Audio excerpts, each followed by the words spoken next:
Salt Lake City is one of my most favorite places to visit. It's a beautiful city surrounded by mountains. And I just got back from spending a week and a half skiing. And I hit up one of my favorite ski resorts, Alta, a bunch of times. So in this video, I'm covering Alta only. I'll be making a separate video about Snowbird if you're looking for that. But I'm making this video to help you get up, get out, and go travel there. I'll be breaking down this video with info on getting in and parking, lift tickets, rentals, lifts and runs, food, and of course, other helpful tips to help you plan your trip there.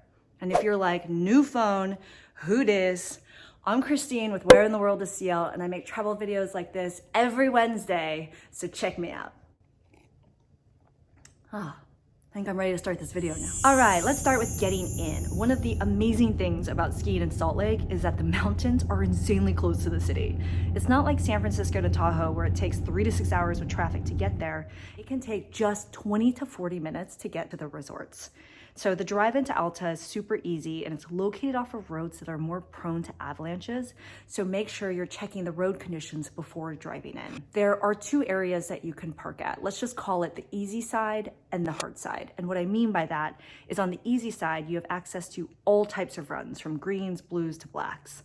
But on the hard side, you only have access to the Collins lift, which is just intermediate blues and blacks. There is a tow that connects the 2 together, but you may want to consider where you're going to park based off of what type of skier you are. Given how much I love this mountain, I came several times. The first time I parked on the intermediate or the Wildcat Base or Collins lift side, and parking's free no matter which side you park on, and there are tons of attendants will help guide you into a spot. The walk-in, super short and easy, and the first thing you'll see is the Motherlode ski shop where you can get your equipment rental. For me, I like to show up with my equipment. So when I'm in Salt Lake City, I always rent from other ski shops such as REI or Christy's. As a price comparison point, I used Christy's this time, link in the description below for more info. And if you rent online in advance, a basic ski package, which is your skis, your poles, and your boots, will cost you just $22. At the Alta Resort, it's $30 if you rent on site. But again, I'm just trying to save time so I can go straight to the lifts. And whether you get it at Christie's or you get it at Alta, a helmet will be just $10 rental at both places. Dang, I feel cool. When it comes to lift tickets, the sales windows are right next to the entrance as well. And here's some important info to know. An Alta only ticket is $125, but if you're looking to do Alta and Snowbird, it's $160. Make sure you check the info in the description below for other ways to save money, as well as other discount options you can get at the ticket window for things like afternoon or late afternoon or multi-day skiing. But here's another really important thing to know. I use my Icon Pass, which gets me into Alta Snowbird. But if you're trying to use your 25% discount for friends and family, know that because this gets you into Alta Snowbird, $160 value, your friend or family, 25% off, doesn't get 25% off the Alta only ticket. They get it 25% off the Alta Snowbird $160 ticket.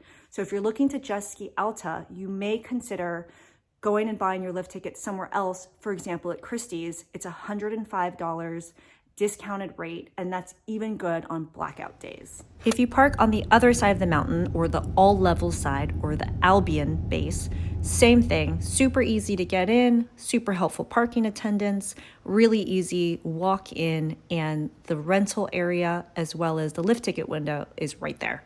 All right, let's talk about lifts and runs. It's important to know that the lifts open at 9:15 and most of them stay open till about 3:30 or 4:30.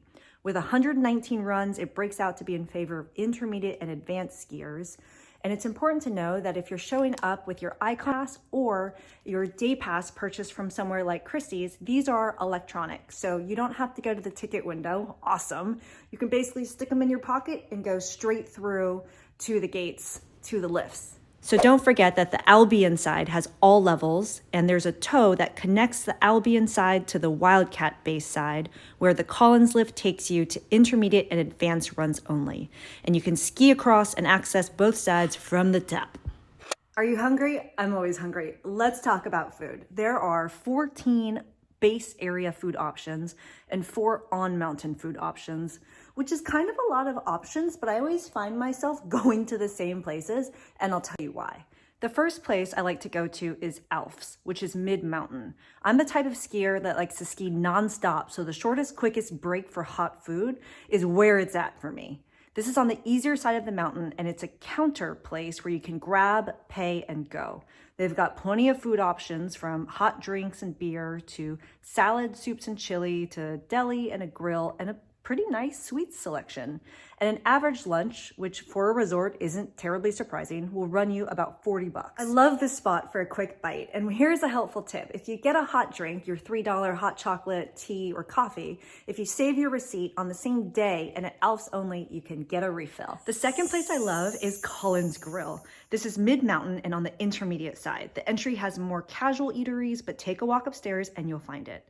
The reason why I love this place isn't just because it's a nicer restaurant with a friendly waitstaff. It's not just because they have an awesome area where you can kick off your ski boots and put on fluffy slippers. It's not just because the views are great, and it's not just because the food options are awesome.